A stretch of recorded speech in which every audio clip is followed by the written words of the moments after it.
This video is for anyone looking to build the best working pals in the game, regardless if you are in the very early game of the game or you are in the end game stages. In this guide, I'll show you how to get all the very best pals for each task that you need in your base, only by breeding early game pals. It does also include all the new pals that came with the new update, and that is content that I haven't seen in any other videos. For example, Anubis is no longer the very best handiwork pal, there is a new contender. And just to make sure that everyone is on the same page, first of all we need a breeding farm. You need to be level 19 to build this farm.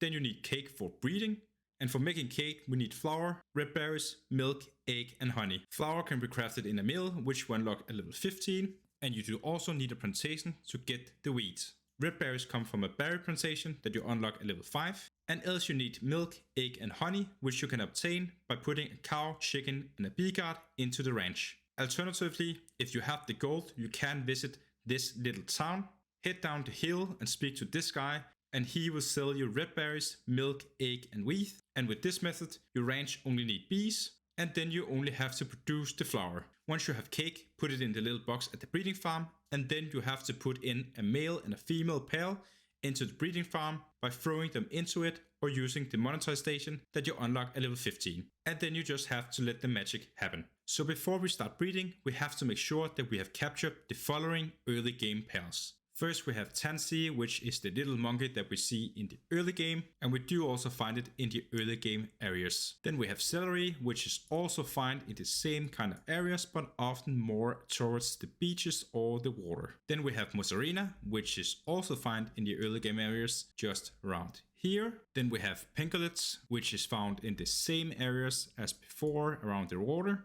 And the last very early game is Tiefant, which is also found in this kind of area. These are the most common early game pals that you are very likely to already come across and captured without much difficulty. And if not, just go to the typical starting areas and get these pals. There is 2 other pals that we have to make sure that we have before we start the breeding, and then we are good to go to get all the best pals. The first one is Relaxaurus, and it is found right here and is typical between level 15 and 20.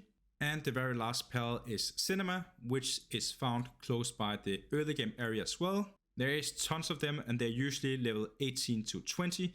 And they do also drop honey when they are captured and killed. So that is also an option if you want to farm honey, but I would prefer to get a bee guard into my ranch. Alright, so the 2 first pals that we're gonna breed is Relaxaurus and Celery. And that is how we get Anubis. Anubis used to be the best handiwork pal there was in the game, since it had 4 in the skill. But after the latest update, we do have an even better option, which is Splatterina. She as well have 4 in handiwork, but she's also a nocturne, means she's not sleeping at all. She does also have the same transportation skill, but are lacking in mining compared to Anubis, but we're not gonna use Anubis for mining anyway. And the last thing is, she's also the best one at making medicine, if you are not including some of the raid bosses.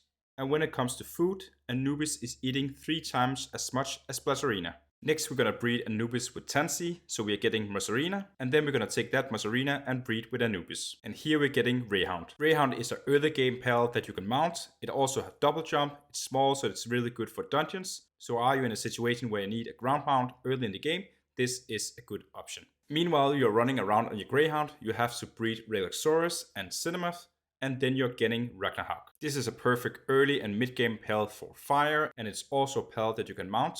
Then you're gonna take the bird and breed it with Cinema, and then you're getting Mozzaranda. And then you're gonna take that and breed it with your before made Greyhound. Here you're getting Grizzlybolt. And then you just have to do the last step by breeding Grizzlybolt and Tansy to get Splatterina. 4 in handiwork, doesn't sleep, making her the ultimate choice when it comes to handiwork tasks.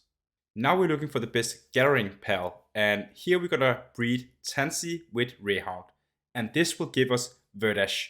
And Verdash is just the best pal that we can breed into. There is 1 pal there are better, but you kinda have to go and get the legendaries first. So looking away from legendaries, Verdash is the very best gathering pal there is in the game. And should you be on the highest level in the game, this is the combination for the very best pal for gathering. Next up, we are looking for the best planting pal. And here we're taking this newborn Verdash and breeding it with Anubis. And then we're just going to take this pal and breed it with Mozaranda as we got earlier and get us Lylene. And Lylene is the very best pal for planting in the game, and she is also, together with Splasarina, the best one for making medicine. When it comes to water, Jormuntide is still the best pal. You can use Lylene as you just got and breed it with the Firebird from earlier. I will also give you another option that is just as good, but that will be later in the video.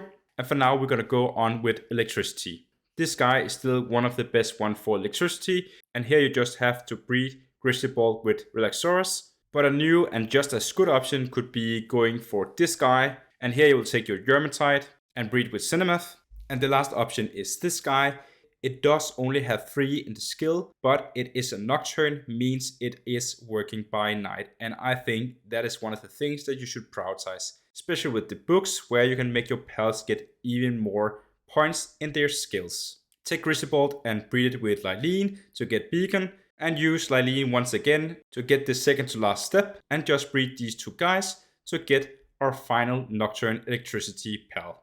Jormuntide Ignis is still the best fire pal in the game, and here you just want to breed Mozaranda with Vertidas, getting Bristlehall, breed that with the normal Jormuntide, and here you got the fire version of it.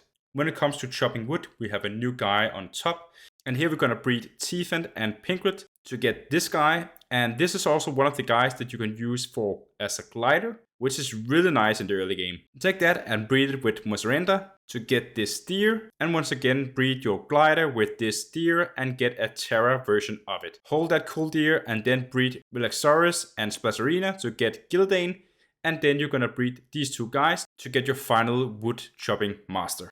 When it comes to mining, there's no way around it, as the gun is the very best.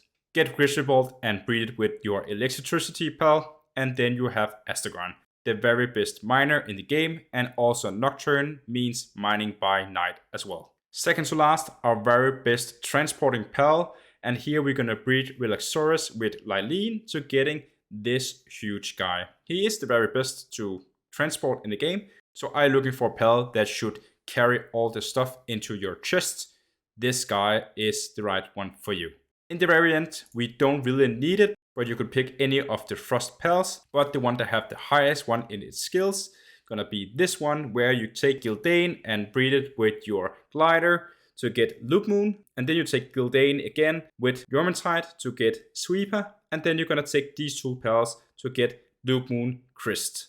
And as promised as before, if you don't want to use Jormuntide anymore, maybe because it's too big in the base, you can use these pals to get this blue bird, which is also having 4 in water. So if you're looking for a pal that is a little bit smaller for your base, go for this one instead. It is just as good as Jormuntide. Now you have all the best pals in each task for your base, and now you just have to crossbreed them so you're getting some good stats on these specific pals. That was all for now. Thanks for watching, and I hope to see you in my next guide on Palworld.